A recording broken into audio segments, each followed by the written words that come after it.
Good morning to all. हमारी इससे पहले वाली जो क्लासेस हुई थी, हमने उन क्लासेस के अंदर माइकोलॉजी वाले टॉपिक में फंजाई के जितने मेंबर्स थे आपके सिलेबस में जो मेंशन थे उन मेंबर्स पर बात की थी।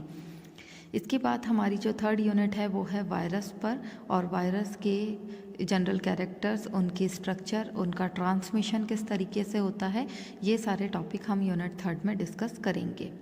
देखिए, वायरस जो है ये वर्ड कहाँ से आया है, तो ये एक लैटिन शब्द वायोस से लिया गया है, और इस लैटिन शब्द वायोस का मीनिंग होता है पॉइजनस लिक्विड, मतलब ऐसा द्रव जो कि विषैला हो, जो कि जहरीला हो। एक्चुअल में ये लिक्विड फॉर्म में नहीं होता है, ये ग्रैनुलर स्ट्रक्चर होती है, इसका कोई अलग अलग आपको शेप और साइज़ देखने को मिलेंगे। लेकिन ये जो वर्ड बना है वायरस, वो एक लैटिन वर्ड वायोस से बना है, और इस वायोस का मीनिंग होता है पॉइजनस लिक्विड।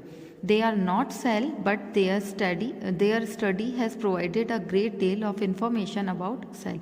एक्चुअल में इसमें कोई कोशिका नहीं पाई जाती है, लेकिन जब हम वायरस का स्टडी करते हैं तो वायरस की स्टडी में हमें कोशिका के बारे में बहुत सारी इन्फॉर्मेशन मिलती है, बहुत सारी जानकारियाँ हमें प्राप्त होती है। Study of virus is a branch of biology called virology, यानी वायरस की जो स्टडी हम जीव विज्ञान की जिस शाखा में करते हैं उसे हम वायरोलॉजी कहते हैं। इसके बाद they are smaller than bacteria and have a much more simplified organisation. ये बैक्टीरिया से भी छोटे साइज़ के होते हैं। आपको भी पता है कि बैक्टीरिया जो होते हैं उनका साइज़ बहुत ही कम होता है, कुछ नैनो साइज़ में आपको देखने को मिलेंगे, तो उनसे भी छोटा साइज़ इनका होता है। और इसके साथ इनके जो ऑर्गेनाइजेशन होता है, स्ट्रक्चरल ऑर्गेनाइजेशन, उसमें न्यूक्लिक एसिड है और प्रोटीन का कोड प्रेजेंट होता है, प्रोटीन कोड जिसे हम कैप्सोमियर्स कहते हैं, वो प्रेजेंट होता है। तो बिल्कुल सिंप्लीफाइड इसका ऑर्गेनाइजेशन होता है, संगठन बहुत ही सरल तरीके का होता है। अगर हम इसके हिस्टोरिकल पर्सपेक्टिव पर बात करें कि इसका इतिहास क्या रहा, तो सबसे पहले इवेनोवस्की का नाम इसकी वायरस की स्टडी के लिए लिया जाता है। इवेनोवस्की ने 1892 में सबसे पहले इसकी एविडेंस को आइडेंटिफाई किया था। एक्चुअल में इवेनोवस्की ने जो टबैको मोज़ेक वायरस उनके गार्डन में लगा हुआ था, उसमें मोज़ेक स्ट्रक्चर देखी। मोज़ेक मतलब कुछ पैचेस अपने टबैको लीफ प्लांट के अंदर देखे थे, तो उन्होंने उस इन्फेक्टेड प्लांट की लीफ पार्ट से उसको एक्सट्रैक्ट किया, उसको अलग किया, और अलग करने के बाद जब माइक्रोस्कोपिक स्टडी की तो उसमें टबैको मोज़ेक वायरस की स्ट्रक्चर उनको आइडेंटिफाई हुआ। उन्होंने उस स्ट्रक्चर को देखा, उसके बिहाफ पर ही उन्होंने बताया कि टबैको में ये जो डिज़ीज़ हो रही है टबैको मोज़ेक, ये मोज़ेक डिज़ीज़ एक्चुअल में एक वायरस के कारण हो रही है, जिसे हम TMV कहते हैं, टबैको मोज़ेक वायरस कहते हैं। इसीलिए इवेनोवस्की को ही हम सबसे पहले इस वायरस की सर्च करने का क्रेडिट जो है वो इन्हीं को दिया जाता है।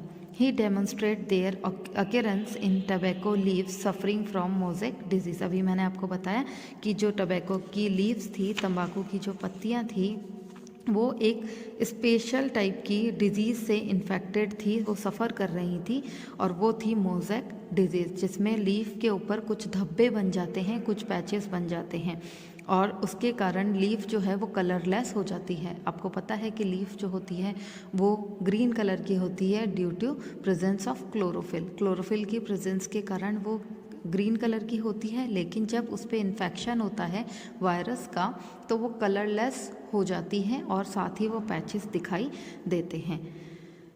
इवेनोवस्की के बाद में ने इनसे पहले, इन्होंने तो आइडेंटिफाई कर लिया था, लेकिन इनसे पहले मेयर ने 1886 में, बेजरनिंग ने 1898 में, एंड लोफलर्स एंड फ्रॉस इन्होंने 1898 में established the existence of virus by discovering many viral disease in plants and animals। उन्होंने अलग अलग पौधों में और अलग अलग जीव जंतुओं में वायरस के अटैक से जो भी प्लांट इन्फेक्टेड हुआ है, जो भी एनिमल इन्फेक्टेड हुआ है, उसको डिस्कवर किया था, उससे आइडेंटिफाई किया था।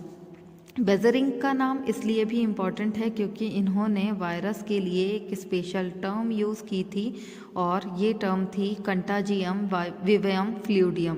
इन्होंने वायरस के लिए कहा कि ये एक तरीके का कंटाजियम विवियम फ्लूइडम है। इट मीन्स एक तरीके का पॉल्यूटेंट मटेरियल है, कंटामिनेटेड मटेरियल है जो कि डिजीज़ को करता है, डिजीज़ ऑर्गेनाइज करता है। देन इनके बाद में श्लिसिंगर 1933 was first to determine the chemical composition of virus। जो श्लिसिंगर थे इन्होंने 1933 में सबसे पहले वायरस के रासायनिक संगठन का मतलब है कि उनके अंदर किस तरीके का न्यूक्लिक एसिड प्रेजेंट है, डीएनए प्रेजेंट है या आरएनए प्रेजेंट है, प्रोटीन कोर कैसी है, जो कैप्सोमियर की पोजीशन है, कैप्सिड की पोजीशन है वो किस तरीके की, इन सब को सबसे पहले बताया था श्लिसिंगर ने।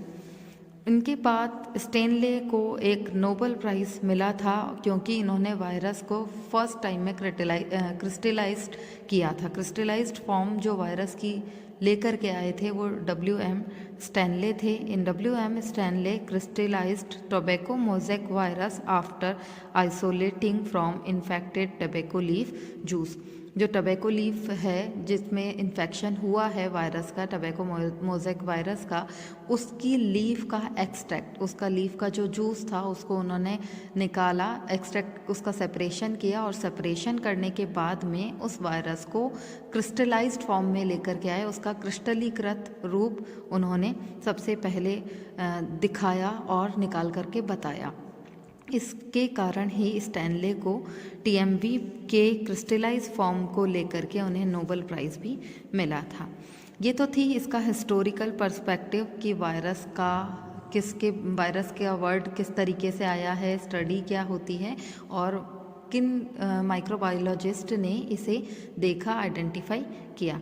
नेक्स्ट है वायरस का नेचर, उसकी प्रकृति कैसी होती है, वायरस की प्रकृति कैसी होती है, तो वो है इट्स अ ग्रैन्युलर स्ट्रक्चर। ये है एक कणिका में संरचना होती है, दानेदार संरचना होती है। लेकिन इसकी स्पेशलिटी ये है कि ये जो दानेदार संरचना है इसको हम विदाउट माइक्रोस्कोप नहीं देख सकते, नेकेड आई से नहीं देख सकते क्योंकि इसका साइज़ जो होता है वो बहुत ही कम होता है। कई म्यू माइक्रोन के अंदर, म्यू मीटर के अंदर इसका साइज़ होता है, मतलब कि 10⁻⁻⁶ इतना छोटा साइज़ का ये होता है। We can't see without microscope और नेकेड आइज, हम इसे नग्न आँखों से और सूक्ष्मदर्शी के अलावा नहीं देख सकते। They are not separated from bacterial filter. Bacterial filter का साइज़ जो होता है वो बहुत ही छोटा होता है, बहुत ही बारीक, उसमें सीव्स बनी हुई होती है, छलनियाँ होती हैं, लेकिन उससे भी इसे सेपरेट नहीं किया जा सकता है। They are not cultured in artificial medium. Artificial medium का मतलब होता है कि जब हम किसी भी माइक्रोबायोलॉजी की ब्रांच में हम इनका कल्चर करवाते हैं तो हम कुछ ग्रोथ हार्मोन्स और रेगुलेटर्स के साथ में एक मीडियम तैयार करते हैं जिस पर बैक्टीरिया ग्रो कर सकता है, लेकिन ये वायरस जो है वो उस कल्चर मीडियम पर ग्रो नहीं करता है। इसीलिए इसे लिविंग और नॉन लिविंग के बीच का कनेक्टिव लिंक भी बोला जाता है। They are showing response for temperature and humidity. ये ताप और आर्द्रता के प्रति अनुक्रिया दर्शाते हैं, मतलब अगर टेम्परेचर बहुत ज़्यादा होगा तो भी ये वहाँ पर रेजिस्टेंस शो नहीं कर सकते हैं और ये कुछ इनएक्टिव फॉर्म्स में आ जाते हैं। कई बार ये एक्टिव हो सकते हैं, मतलब हम ये कह सकते हैं कि ये रेजिस्टेंस जो है इनके अंदर, ये उसके प्रति रिस्पॉन्स शो करते हैं। ये माइनस टेम्परेचर पर भी सर्वाइव कर सकते हैं और बहुत हाईएस्ट टेम्परेचर पर भी सर्वाइव कर पाते हैं। They are found in active forms through chemo and thermotherapy. जो केमिकल थेरेपी होता है, कीमोथेरेपी, जिसमें काफ़ी हैवी वेट में केमिकल्स यूज़ किया जाता है, कुछ रेडिएशंस यूज़ की जाती है, तो वहाँ पर उस केस में भी वायरस जो है वो इनएक्टिव फॉर्म में कन्वर्ट हो जाता है, लेकिन वो कुछ टाइम के लिए ही इनएक्टिव होता है, अगेन वो एक्टिव हो सकता है। जैसे ही इससे होस्ट मिलता है वैसे ही ये एक्टिव हो जाता है। अपने आप को सर्वाइव करवाने के लिए या अपनी लाइफ साइकिल को पूरा करने के लिए इसे एक होस्ट की ज़रूरत होती है। विदाउट होस्ट ये इनएक्टिव फॉर्म में ही रहता है। स्ट्रक्चर ऑफ वायरस, देखिए वायरस की संरचना में हम इसकी साइज़ और सिमेट्री और शेप पर बात कर रहे हैं। इसकी जो संरचना है, अभी मैंने आपको बताया कि ग्रैन्युलर स्ट्रक्चर होती है, दानेदार संरचना पाई जाती है और ये बहुत ही छोटे साइज़ का होता है। छोटा साइज़ में इसका रेंज है 100 एंगस्ट्रॉम से 250 म्यू एम। आपको कई जगह पर ये 10 म्यू एम से कई बुक्स के अंदर 300 म्यू एम तक भी देखने को मिलेगा, म्यू मीटर तक भी आपको ये रेंज देखने को मिलेगी। तो ये रेंज भी ठीक है और ये रेंज भी ठीक है। 100 एंगस्ट्रॉम है मतलब 10⁻⁻8 एंगस्ट्रॉम की वैल्यू, और अगर म्यू के मीटर की बात कर रहे हैं तो 1 × 10⁻⁻6 मतलब बहुत ही छोटे साइज़ का ये होता है। इतना इसमें रेंज पाया जाता है। इसके बाद में इसी रेंज के अंदर सारे वायरसेस के साइज़ आते हैं। बहुत बड़े साइज़ का वायरस भी आपको देखने को मिलेगा और बहुत छोटे साइज़ का वायरस भी आपको देखने को मिल जाएगा। नेक्स्ट है सिमेट्री और शेप। जो इसका शेप होता है, बेसिकली इसका शेप 3 टाइप्स का आपको देखने को मिलेगा। दे आर स्फेरिकल, ये या तो गोलाकार है या क्यूबिकल स्ट्रक्चर में भी पाया जाता है, हेलिकल, सिलेंड्रिकल फॉर्म या रॉड लाइक स्ट्रक्चर, और कुछ कॉम्प्लेक्स स्ट्रक्चर मतलब कुछ जटिल संरचनाएं इसमें देखने को मिलती है।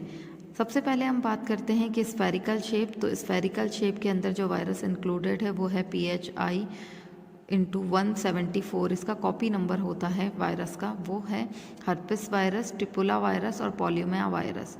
ये वायरसेस जो है ये स्फेरिकल शेप के आपको देखने के मिलेंगे। गोलाकार संरचना होती है जिसमें सिंगल डीएनए या न्यूक्लिक एसिड जो है वो प्रेजेंट होता है, या तो डीएनए प्रेजेंट होगा या आरएनए प्रेजेंट होता है। केवल कॉम्प्लेक्स स्ट्रक्चर में ही, कुछ वायरसेस में ही यहाँ पर डीएनए और आरएनए दोनों की प्रेजेंस होती है, अदरवाइज या तो डीएनए प्रेजेंट होगा या आरएनए प्रेजेंट होता है। तो यहाँ पर ये हेक्सागोनल शेप का डीएनए प्रेजेंट है और उसके साथ आउटर लेयर जो है वो कैप्सोमियर्स की बनी हुई है। ये स्ट्रक्चर हर्पस वायरस का है। आपको अगर इसके डायग्राम नेट पर अवेलेबल हैं तो आप वहाँ से ड्रॉ कर सकते हैं, आपकी बुक से भी आपको मिल जाएगा। इसके बाद है हेलिकल शेप स्ट्रक्चर, जिसे हम बेलनाकार संरचना कहते हैं। हेलिक्स लाइक स्ट्रक्चर होती है, रॉड शेप स्ट्रक्चर। ये देखी जाती है टीएमवी के अंदर, इन्फ्लुएंजा वायरस के अंदर और मम्प्स वायरस के अंदर। कुछ मम्प्स वायरस की स्ट्रक्चर इस तरीके की होती है। ये जो स्ट्रक्चर है ये टीएमवी की है। तो टीएमवी में एक आरएनए कोर प्रेजेंट होता है और इस आरएनए कोर्स के चारों तरफ इस तरीके से हैंगिंग पोजीशन पर कैप्सोमियर्स प्रेजेंट होते हैं। लास्ट है हमारा कॉम्प्लेक्स स्ट्रक्चर। कॉम्प्लेक्स है, इसका मतलब कुछ जटिल संरचनाएं पाई जाएगी। डीएनए और आरएनए की प्रेजेंस, दोनों की प्रेजेंस भी हो सकती है, मे बी पॉसिबल केवल सिंगल ही प्रेजेंट हो। इसके अंदर जो वायरस इंक्लूडेड है वो है vaccinia virus, ORF virus, vesicular stomatitis virus. इनका स्ट्रक्चर जो है ये इस तरीके की रेटिकुलेटेड टाइप का जीनोम प्रेजेंट होता है। आउटर लेयर जो है वो कैप्सोमियर्स की प्रेजेंट होती है। वैक्सीनिया में सेंट्रल पार्ट जो होता है वैक्यूलेटेड शो होता है और उसके साथ ये जो है जीनोम प्रेजेंट है वो इस तरीके से जिगजैग फॉर्म के अंदर प्रेजेंट होता है। तो ये थी हमारे वायरस का सिमेट्री और शेप। ये था इसका रेंज जो कि होता है 100 से 250 म्यू मीटर तक या 10 म्यू मीटर से 300 म्यू मीटर तक का इसका साइज़ होता है, इसकी रेंज होती है। और उसके साथ ही हम इसके जनरल फीचर्स पर बात कर चुके हैं। आज की क्लास के लिए इतना ही। नेक्स्ट टॉपिक को हम कल की क्लास में डिस्कस करेंगे जो कि वायरस के केमिकल कंपोजिशन पर बेस्ड है। Thank you.